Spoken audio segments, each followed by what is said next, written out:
Hello everyone, it's Vince, and today is Thursday, April 3rd. And I thought today would be the day that I would be out on my second camping trip. At least that was the plan.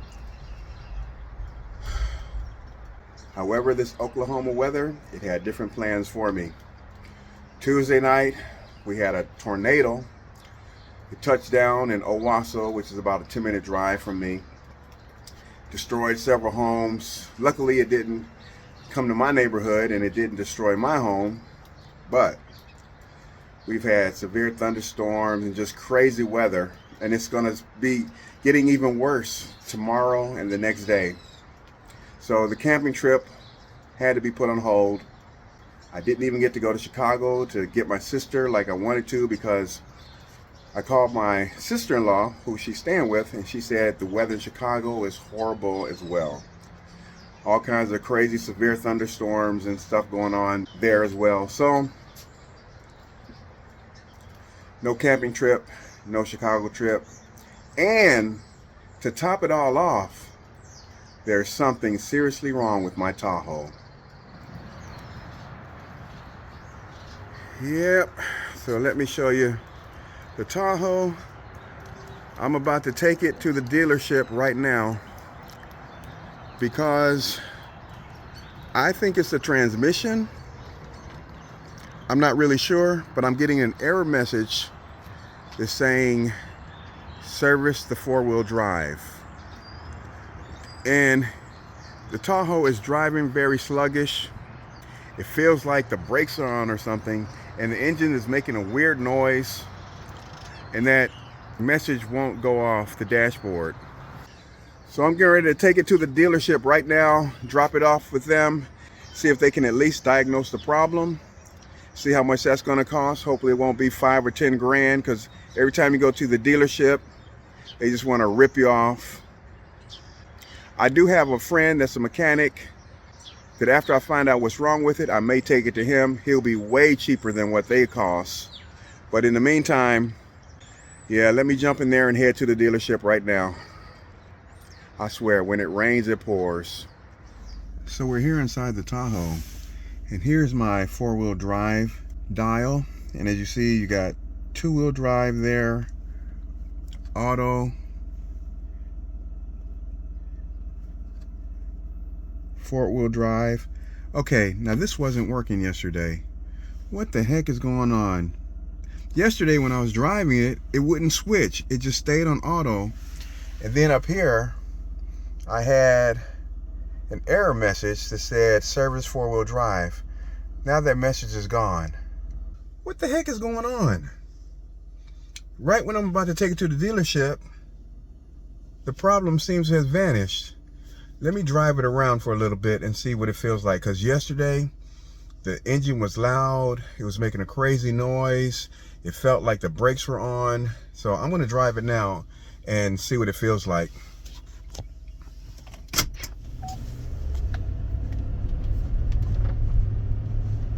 Okay, so far it's driving very well. It wasn't doing this yesterday.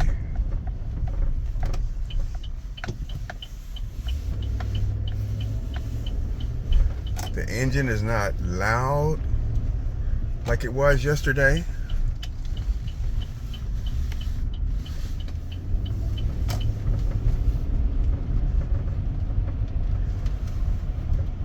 This is crazy. I'm gonna get on the highway and really push it and see what it does.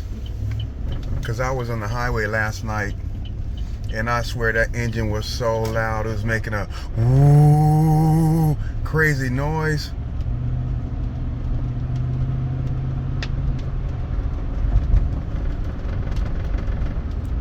It's not doing it now.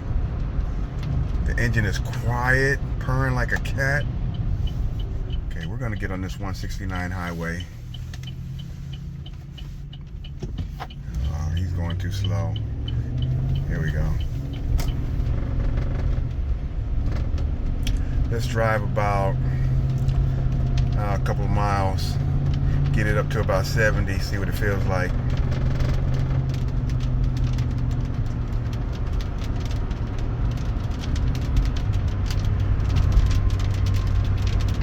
Wow.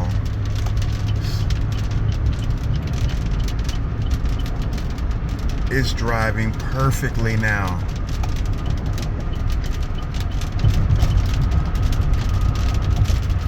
This is perfect. It was not doing this last night. I'm gonna get off here and go back.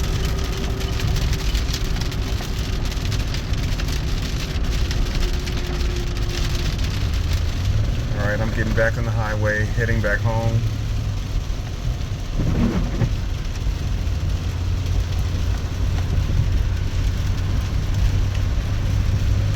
This weather's crazy. The Tahoe is driving like a perfect vehicle. This is how it normally drives, but just yesterday it wasn't doing this, and so I made an appointment to take it to the dealer.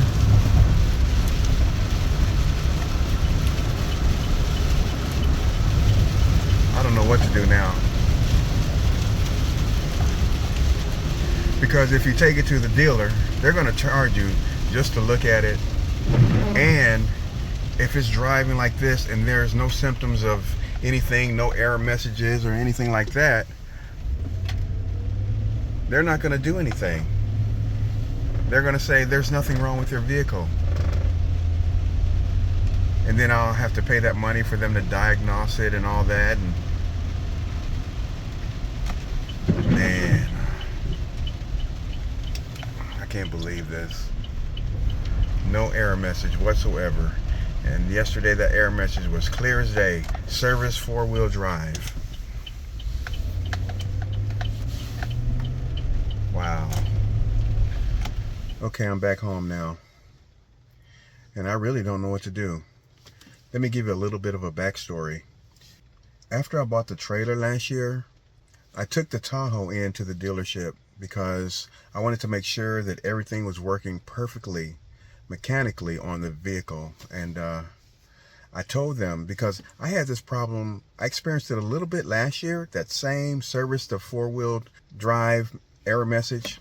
So I took it to the dealer and I told them about it. Anyway, they didn't see any message. They couldn't find anything wrong. They found some other things wrong with the Tahoe, shocks, struts, things like that. And they fixed all those other things and charged me like $4,000. Crazy bill. But they said the transmission and everything was fine. 4-wheel drive was fine. So I said, fine. So I took it home and I had zero issues out of it. Zero issues. When I pulled the travel trailer, the SUV drives just perfectly. No issues. It was just yesterday, for some reason, when I jumped in and I was going to the store and it was acting up and it had that error message again. And it wouldn't switch from 2-wheel drive to 4-wheel drive to auto. It wouldn't switch. It just stayed on auto. I don't know what to do. You know, I really don't want to take it back to the dealer again just for them to do the same thing they did last time. They found other problems except for the 4-wheel drive and transmission. And, you know, that cost me $4,000. I don't know what to do. What would you do? All right, you know what? I figured while we wait for this weather to finally clear up so I can get on the road and start taking some more camping trips, I'm going to show you guys a few improvements that I've made in the meantime to my RV life. The first improvement I made is this right here. You guys recognize this, right? Let me show you what it does.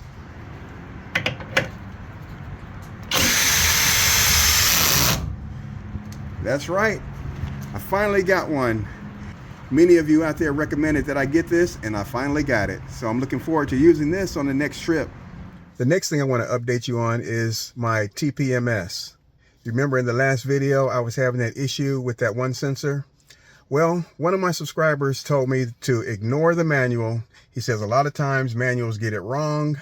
And he says that that message that I was getting was definitely a low battery or bad battery, and to just switch out the battery. So I took his advice. I switched out the battery, and guess what? It worked perfectly. Let me show you. So there's the TPMS, and as you see, I've got the two rear, the left one and the right one, and they're both showing 63 PSI. 52 degrees, then that's absolutely perfect. And the reason that it went down from 65 to 63 is because it's colder out there today. And when it gets colder, your tire inflation, it usually decreases a little bit. So that's working perfectly, you guys. So I highly recommend this TPMS system by Time8. Okay, another issue that I was having was I had a few subscribers that were very concerned about my propane hose. They said that I had it dangling and that it was probably going to get caught on something as I was driving and blow up and all that stuff. So let me show you what I did to remedy that. So here's the propane hose right here. And before I had it going down underneath and then coming up through this way. So it was dangling down there. So all I did was just reroute it, and I just brought it from there up over here like that and then through there. So now it's very secure right here. It's not dangling, okay? It's not gonna get caught on anything. It's very secure. So that solves that problem. Don't worry about it, guys. It's just fine. And then the last issue I want to talk about very briefly is my 2 propane tanks. Several of my subscribers were concerned that by only using 2 screws that wasn't going to be secure enough. So what I've done, I'm still only using 2 screws because I totally believe that is enough. But what I've done is I've removed the original screws that came with it, and I bought some machine screws with some lock washers and nuts. So what I've done is I screwed in the machine screws, which was very, very tight. That would have held it by itself. But to make it even more secure,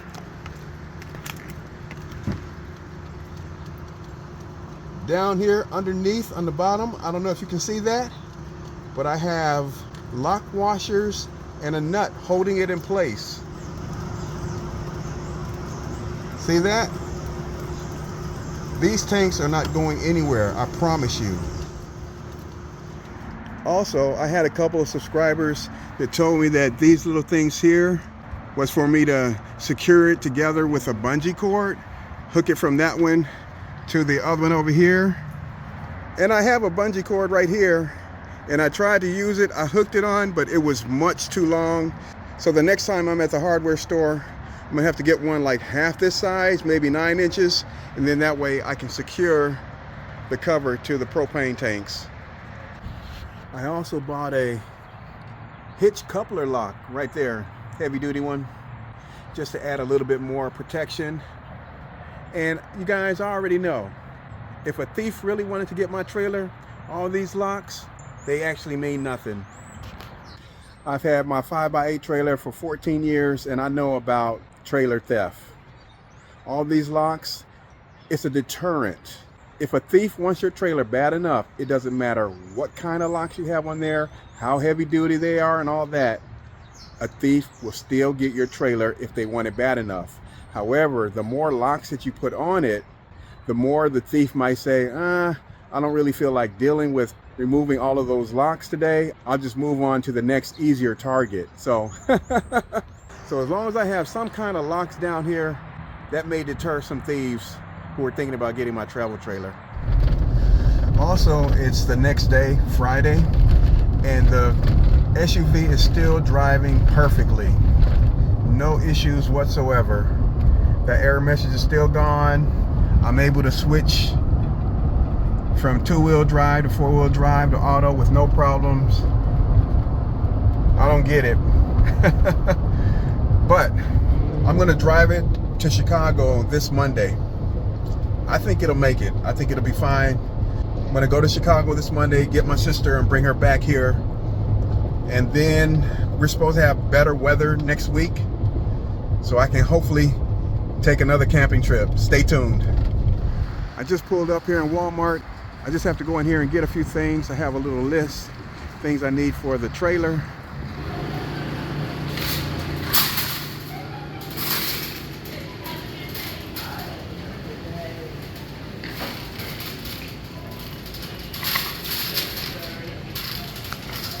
Okay, remember I said I needed a spatula? Let me grab that. All right, I also need a small pair of tongs. Okay, remember when I was cooking in my camper and I said I needed some steak knives to eat that steak? Look at this, they're on clearance, $2.50 for 4. Let's get these.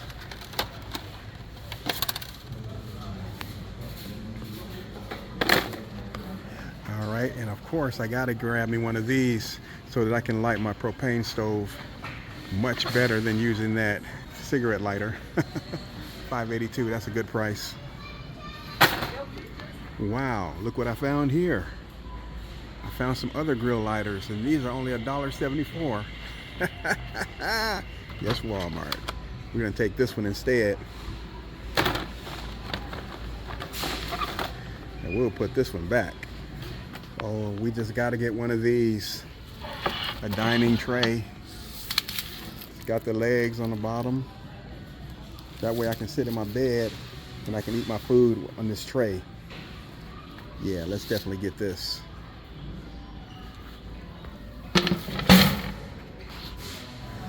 Kitchen towels. I actually need these. So I'm just gonna grab this pack of 5. I'll put a couple of them in my house and then a couple in the trailer, and we're good to go.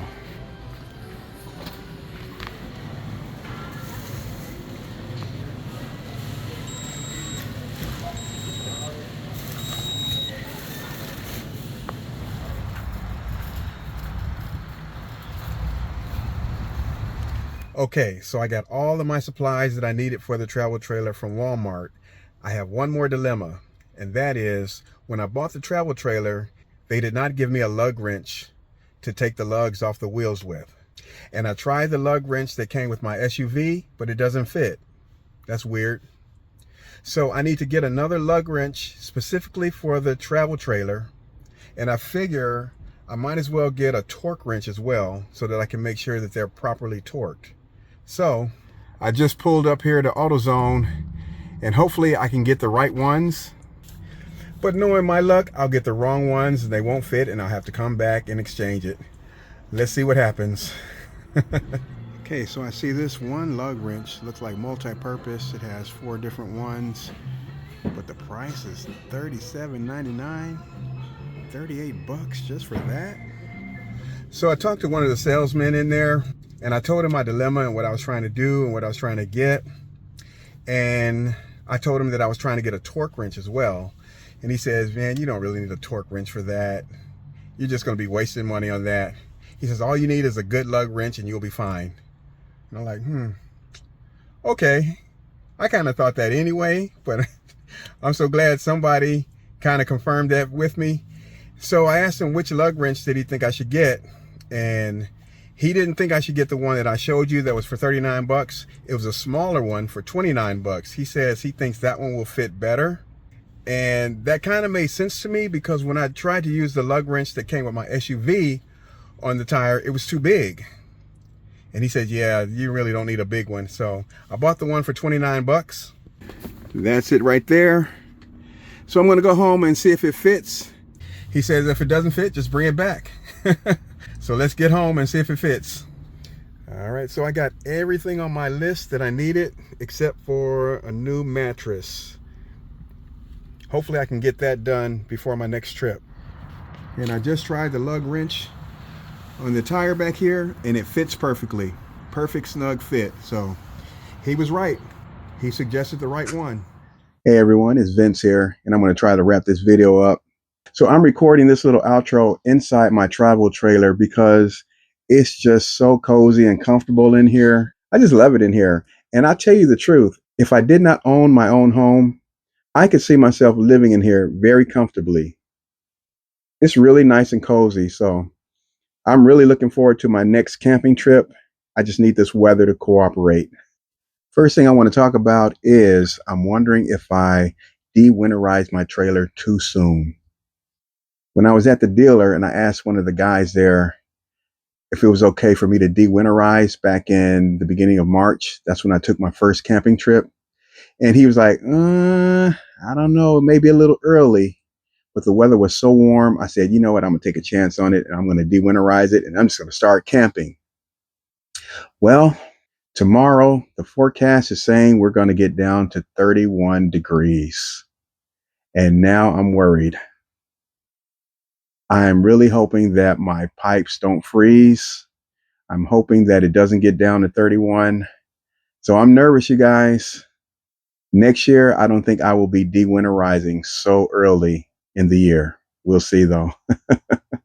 Also, I wanted to talk about the torque wrench situation. I know a lot of you probably use torque wrenches, but my dad taught me how to change tires when I was a little boy, like 8, 9, 10, something like that. So I've been changing tires all my life. And I realized that basically for a travel trailer, especially this one, you just want low torque. The manual says, I think 100 pounds of pressure. That's really simple to do. You basically just crank it till it gets tight and then you stop. That's low torque, and that's what this trailer needs. I can do that without a torque wrench, so I think I'm good there. I saved some money on that one. I think the salesman gave me good advice.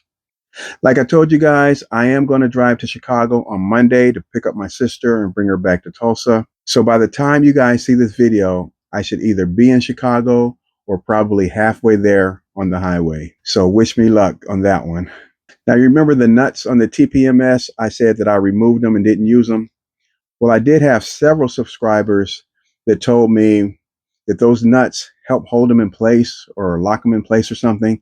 And the key is to, once I put the nut on, then I put the sensor on, then I turn the nut the other way to bring it back toward the sensor. And that's supposed to lock it in to prevent theft or something. So thanks for that advice, you guys. That's exactly what I'm going to do. Also, if you guys see me using any products in my videos, just know that I have links to all of the products in my video descriptions. I am an Amazon affiliate and now a Walmart affiliate as well. So I do get a small kickback on anything that you purchase out of my video description. For example, if you like that little drill socket that I use to lower and raise the stabilizers, the link is in the video description. So feel free to purchase whatever you want. And lastly, I want to let you guys know that my goal is to upload a new video every Monday. That's the plan for now. We'll see if I can stay on that schedule and how long I can. But so far, I'm doing pretty good. So expect a new video from me every Monday morning. Well, let me wrap up this video by saying, if you like what you saw and you haven't yet subscribed, please consider subscribing, hit the like button, and leave a comment. You know I love responding to your comments. And as always, I will see you guys on the next video.